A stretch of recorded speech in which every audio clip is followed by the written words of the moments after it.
बिहार की राजनीति में एक ऐतिहासिक क्षण देखने को मिला जब जनता दल यूनाइटेड के प्रमुख नीतीश कुमार ने आज पटना के गांधी मैदान में 10वीं बार मुख्यमंत्री पद की शपथ ली।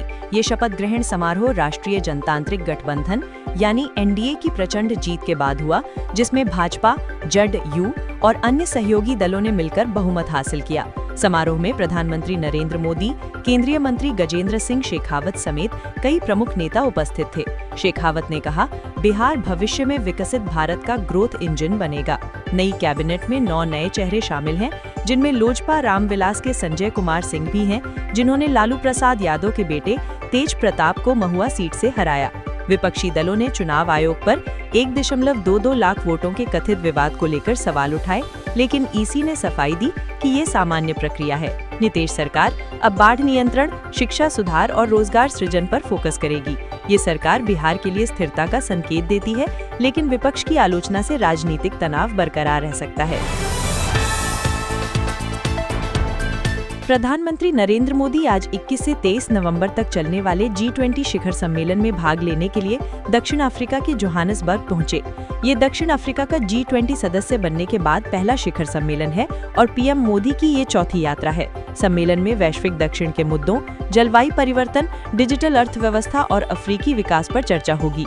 पीएम ने कहा, अफ्रीकी महाद्वीप पर हो रहे G20 से दुनिया की नजरें अफ्रीका के विकास पर हैं। भारत ने पहले ही अफ्रीकी देशों को वैक्सीन और तकनीकी सहायता दी है और इस बार भारत अफ्रीका व्यापार को बढ़ावा देने के समझौते हो सकते हैं। ये यात्रा भारत की वैश्विक कूटनीति को मजबूत करेगी, खासकर ब्रिक्स फोरम के तहत। हालांकि वैश्विक आर्थिक मंदी के बीच व्यापारिक चुनौतियां बनी रहेंगी। अमेरिकी सरकार ने भारत को $93 मिलियन यानी लगभग 822 करोड़ रुपए के घातक हथियारों की बिक्री को मंजूरी दे दी है। इसमें जैवलिन एंटी टैंक गाइडेड मिसाइलें शामिल हैं, जो दुश्मन टैंकों को नष्ट करने में सक्षम है। ये सौदा भारत अमेरिका रक्षा साझेदारी को नई ऊंचाई देगा, खासकर चीन की बढ़ती आक्रामकता के बीच। राज्य विभाग ने कहा, ये भारत की सुरक्षा को मजबूत करेगा। भारत को पहले भी अमेरिका से S-400 सिस्टम के अलावा कई हथियार मिले हैं, लेकिन ये सौदा क्वाड गठबंधन को और सशक्त बनाएगा। विशेषज्ञों का मानना है कि इससे भारतीय सेना की सीमा सुरक्षा बढ़ेगी, लेकिन बजट आवंटन पर बहस छिड़ सकती है। दिल्ली के लाल किले के बाहर 10 नवंबर को हुए कार विस्फोट के मामले में राष्ट्रीय जांच एजेंसी यानी NIA ने बड़ी कार्रवाई की। स्पेशल कोर्ट ने पुलवामा के डॉक्टर मुजम्मिल, डॉक्टर शाहीन सईद, मौलवी मुफ्ती इरफान अहमद और आदिल अहमद को 10 दिन की कस्टडी दी। विस्फोट में 15 लोगों की मौत हुई, जिसमें ई-रिक्शा चालक मोहसिन जैसे निर्दोष भी शामिल थे। NIA का दावा है कि आरोपी अंतर्राष्ट्रीय आतंकी नेटवर्क से जुड़े हैं और IED लाल किले के पास सुनहरी मस्जिद के निकट तैयार किया गया। परिवारों ने आरोपी इरफान के मास्टरमाइंड होने से इनकार किया, लेकिन जांच में 8 की कस्टडी ली गई। सुप्रीम कोर्ट ने केंद्र को निर्देश दिया कि जांच तेज हो। ये घटना दिल्ली की सुरक्षा पर सवाल उठाती है और NIA अब 2800 से अधिक पीड़ितों की पहचान कर रही है।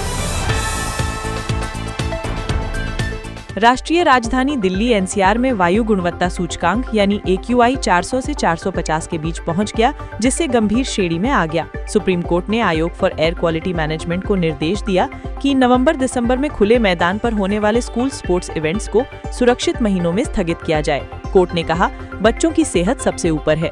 निर्माण और विध्वंस कार्यों पर पूर्ण प्रतिबंध लगा दिया गया है, जबकि दक्षिण भारत के तमिलनाडु, आंध्र प्रदेश में भारी बारिश से जल भराव की स्थिति बनी। विशेषज्ञों का कहना है कि पराली जलाना और वाहनों का धुआं मुख्य कारण है। सरकार ने क्लाउड सीडिंग पर विचार किया, लेकिन कांग्रेस ने दिल्ली सरकार पर निशाना साधा। ये संकट स्वास्थ्य आपातकाल पैदा कर रहा है।